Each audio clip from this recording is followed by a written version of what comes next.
পৃথিবীর যেখানেই মায়ের খাচ্ছে দেখবেন মুসলমান মায়ের নিচে আছে, উপরে মুসলমান নেই, তারপরও পৃথিবী বলবে মুসলমান সন্ত্রাসী।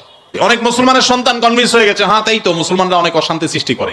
100 মিলিয়নের বেশি মানুষ হত্যা করা হয়েছে দুইটি বিশ্বযুদ্ধে, মুসলমানরা করেছে।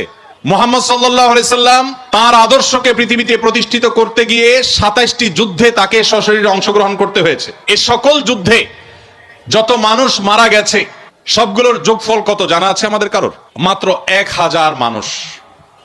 এর মধ্যে 600 জন বিশ্বাসঘাতকতার অপরাধে দণ্ডিত হয়ে মৃত্যুদণ্ডের মুখোমুখি হয়েছে, আর বাকি 400 মানুষ মারা গেছে 27টি যুদ্ধে। কল্পনা নয়, গল্প নয়, বাস্তব। একটা ইউনিয়ন দখল করতে গিয়ে তো 400 বেশি মানুষ মারা যায়।